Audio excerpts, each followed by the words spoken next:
The 5 principles that you can use to develop simple messages, they are being beneficial, being focused, salient, empathetic, and minimal.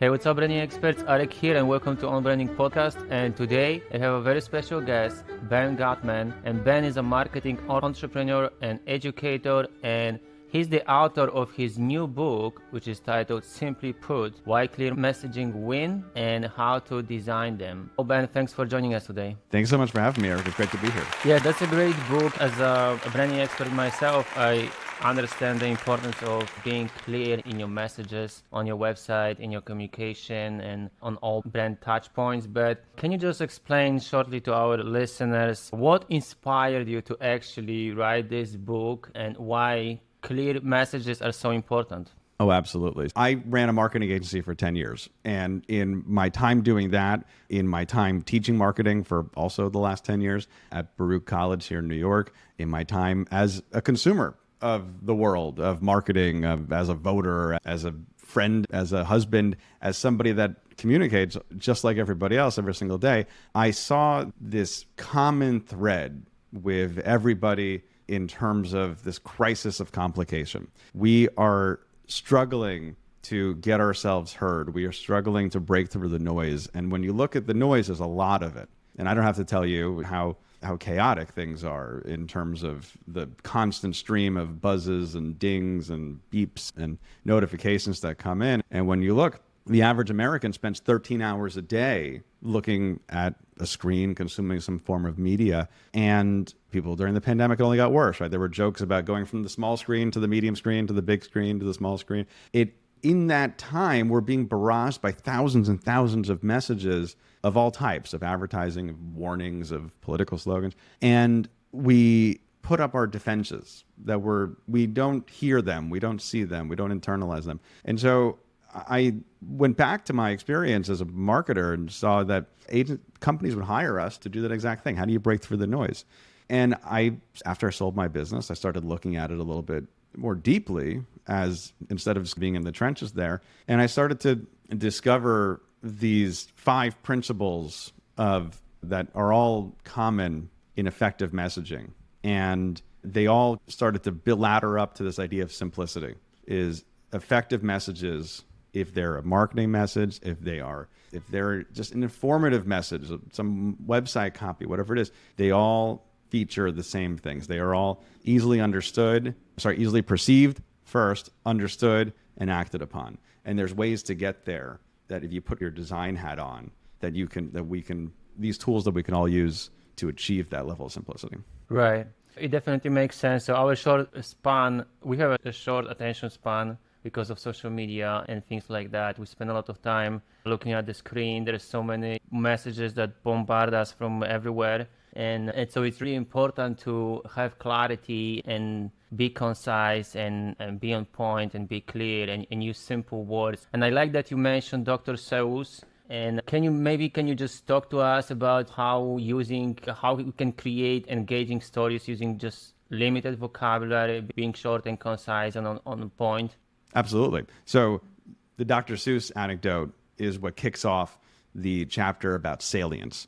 And there's the 5 principles that you can use to develop simple messages, and they are being beneficial, being focused, salient, empathetic, and minimal. And so salient is right at the middle. It's how do you do something? How do you design a piece of creative work, a message, a warning, a slogan, whatever it is, that stands out?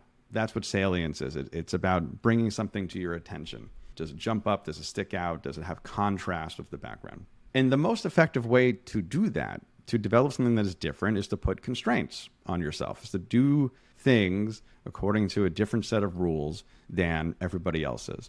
And if that means using a certain number of words, if that means only giving yourself a certain amount of time to create something, only a certain set of tools, certain color palette, certain set of musical instruments or notes, all of these things can help push us out of the standard same old, which gets lost in the flow of all those other thousands of messages that I'm hearing. And so you mentioned Dr. Seuss, one of the best examples of creative constraints. 70 years ago, Life magazine publishes this article that says children aren't reading anymore. The literacy is going down, and it's partly due to the really bad early reading books like Fun with Dick and Jane, all these type of like white bread, boring books that kids hate, parents hate, teachers hate. And Dr. Seuss's publisher gets together with him and says, I have a challenge for you. Can you write a book with just 250 words that is a book that kids can't put down? That was the assignment. Kids can't put this book down, but you only have 250 words to work with. So he goes to work, toils away. 9 months later, comes back with a book, The Cat in the Hat,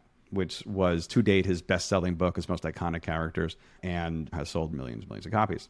But then his editor doubles down and says, okay, you did The Cat in the Hat of 236 words. Can you do a book with 50 words? Dr. Seuss says, game on. I'll take the bet. Goes back to work, toils away, comes back with not a word over. At 50 words exactly, Green Eggs and Ham becomes his best-selling creative work of all time. 20 some odd million copies sold. It's always ranked number 1 or number 2 from every list about children's books.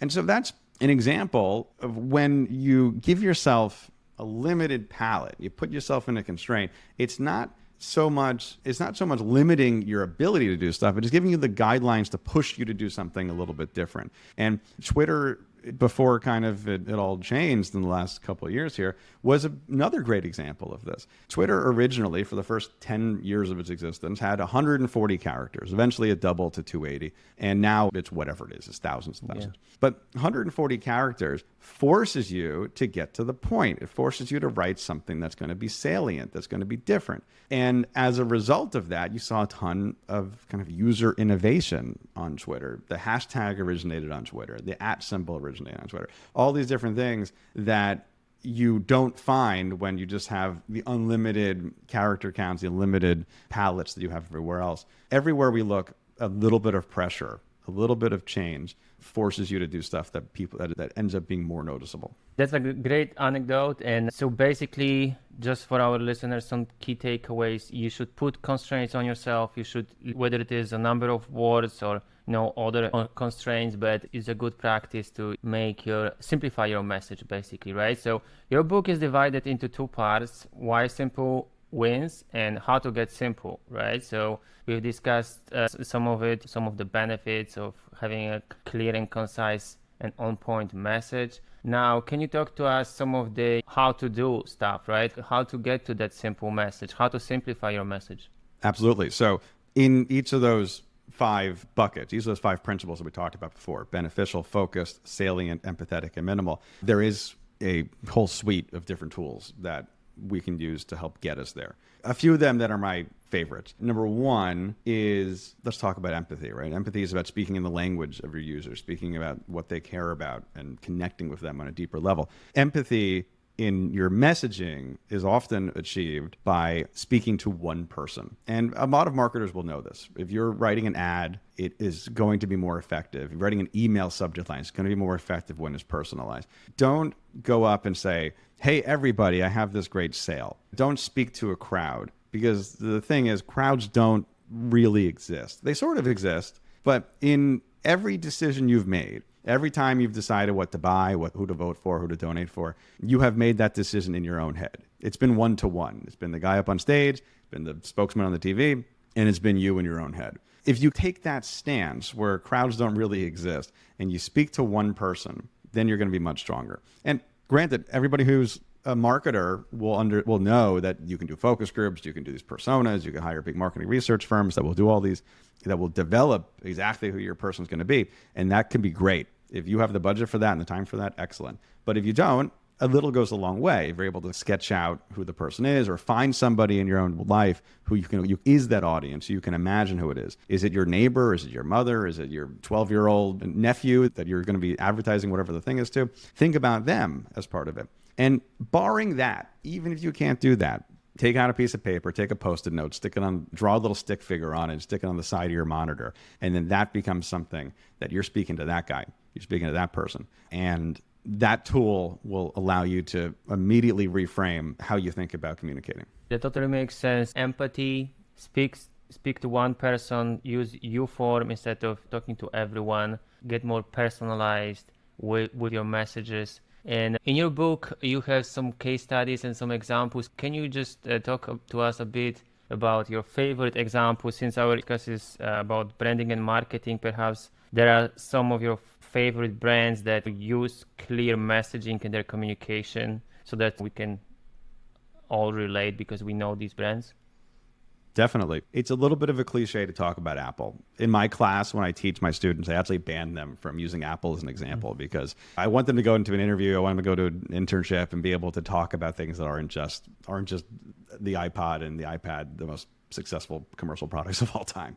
But it's hard to find a clearer black and white example of benefits than what is one of the most effective ad campaigns of all time. The precursor to the iPhone, the iPod, when Apple introduced it about 20 years ago, what was their tagline? They said, it is 1,000 songs in your pocket. It's 1,000 songs in your pocket. They didn't say it's 4 gigabytes and it's got this many megahertz of this and this many pixels on the screen. They didn't say that. You can go find that stuff. It's buried somewhere deep on a webpage. But the marketing, the message that they had in their advertising, had in their sales, was 1,000 songs in your pocket. And this launched the whole product category. That's it. MP3 players existed. But everybody talked about, it's 64 megabytes. Is this? Yeah. That. But I'm sure. Did you have one at the time? Yes, I had a big. I don't remember the brand, whether it was Sony or something like that. But it was like, yeah. But you're right. They all the other brands were talking about the gigabytes and the capacity and the storage and so on. But Apple came with this idea of talking about this, communicating this idea totally differently, so we can all understand, right? It's thousand songs that you can put in there, right? Exactly, and the in your pocket part also. Don't forget about that, right? And yeah, same thing. I had before the iPod, I think it was like Creative Zen Rio or something like that. It's this actually a cool little piece of plastic, but it was not something that had the same type of wide accessibility the way the iPod did. I was a little nerdy 12-year-old, whoever it was that had that. But then the iPod comes around and turns that entire industry upside down, turns around the fate of the company, right? And then they go ahead and they make the iPhone and everything else. But as a counterexample to 1,000 songs in your pocket, just look at Microsoft, who is by all means a very successful company. They can make great MP3 players in terms of the technology for it. They can make software that'll work, but they always had a hard time explaining what they do. And they've gotten a little bit better about it over the years, but at the time it was a little bit of kind of their nadir of ability. And they had this Zune product they launched. It was an MP3 player competing against Apple. And one of their slogans, the Korean from slogan, was music the way it wants to be. That doesn't tell me anything, right? That doesn't tell me what's in it for me. And as probably everybody listening knows, if you're in marketing, you're in sales, you have to focus on benefits, not on features, right? All these other things, those gigabytes, those pixels, those are features. And those are nice, but there's a time and a place for them, and it's not in your kind of hero messaging that you have. Right. And if you want another example that's going to be interesting too, so go ahead. Completely away from marketing, is I went to my dentist a couple of years ago because my gums were hurting, this whole thing. And he tells me, you only have to floss the teeth you want to keep. And I was like, oh, God damn it, that was good. Okay, you got me. Okay, fine. And then ever since then, I've flossed twice a day. As opposed to what my old dentist would say, something like, you should floss to prevent plaque buildup below the gum line. Nothing's wrong with that. That is a proper, correct English sentence. It's correct logically and factually, but it doesn't meet me where I am. It's not an empathetic method. And again, this applies to the biggest brands in the world, and it applies to the local dentist. If you can meet people where they are, if you can talk about benefits, if you can rise to their attention, and if you could overall try to design something that's going to be a simpler messaging, you're going to be more effective. There's a great example. I can definitely imagine my dentist talking to me like that. Just to sum up, be empathetic, be short, try to find how you can communicate the benefit, not the feature actually. So focus on benefits in a way that your customers can understand. Talk about their problems, talk about the benefits, but don't be generic. As you mentioned, you gave us this example. Don't try to be vague in your message. Try to be more specific and talk about the benefits so that they can understand. And ultimately, you want them to take some kind of an action, right, with your message. So that's great. Yeah. I was just going to say, so you mentioned short before. Just the one thing I want to throw in is having the fewest number of words, having the smallest file size, having the smallest website, the smallest deck. All of those things are generally correlated with simplicity, but they're not actually the thing that you want to minimize. What you want to minimize is friction. If it's harder for you to see it or hear it in terms of getting it into your brain, or if it's harder for you to understand it and process it, then we end up dropping it. It becomes an off-ramp. We have so many things that are distracting us in this world, as we talked about, that if you're giving me a website that's loading a little too slow, if you're giving me a message that I have to decipher some weird jargon you got or the weird kind of formatting for it, I'm going to go somewhere else. I'm going to go back to my Google search. I'm going to go scroll on my Twitter feed, whatever it's going to be. And so you want to optimize not necessarily for the shortest possible sentence or the shortest possible paragraph, but optimize for the least amount of friction. And that's the core value in user experience. If anybody has a background in user experience, they'll understand that what you're trying to do is trying to get people to the goal as efficiently as possible. And that's what we're talking about with messaging, of bringing that kind of user experience mindset to how we design things like taglines and slogans and emails and everything else. Right. So the message needs to hit you right without consuming too much, like without me having to put too much effort into understanding your message, right? And processing your message because you're using jargon, because you're using some sophisticated vocabulary or some metaphors and stuff like that. Sometimes it's just easier to focus on a message being clear and concise, but also trying to create a message that can hit you. You can understand easily, right? You can understand right away once you see it or you hear it. Okay, it's been great. We're gonna link to your website. Is your book live? When do you launch your book? My book's release date is October 10th, 2023. From Barrett Kohler Publishers. You can find it wherever books are sold, Amazon, Barnes & Noble, your local bookshop. And I encourage you, if you're hearing this before then, go pre-order it. If you're hearing this afterwards, go order it. I really enjoyed the process of writing it. It was a very fulfilling experience, and it's really quite an honor to share this with everybody as well. And on that note, if you are interested in something I have to share, you can check out my website, benguttman.com, BENGUTMAN.com. And if you go there, there's a number of things. I send an email out every Tuesday. And you can go download the book. You can go down to the start of the book. I have a free chapter of the book online, and I can make sure that's in the show notes as well. And that's a good way to get started. And if you like that, there's more where it came from. Okay, so we're going to link to your website. Is it available to pre-order on Amazon now? Yes. Okay, so we're going to link to Amazon as well, so you guys can check it out. And then there is a free chapter on your website as well for you to check it out. And are you active on social media? What's the best way to connect with you? LinkedIn? Best way to connect is LinkedIn. You can find me there. Just search for Ben Guttmann. And again, I have an email that I send out every Tuesday too. So that's the best thing. We talked a little bit about social media before, and I appropriately try to simplify my social media presence now to be just those on the mark channels there. So LinkedIn and email are the best for me. Okay, awesome. So we're going to link to those. Thank you so much. I appreciate it. Thanks so much, Arek. This is great. I really had a great conversation.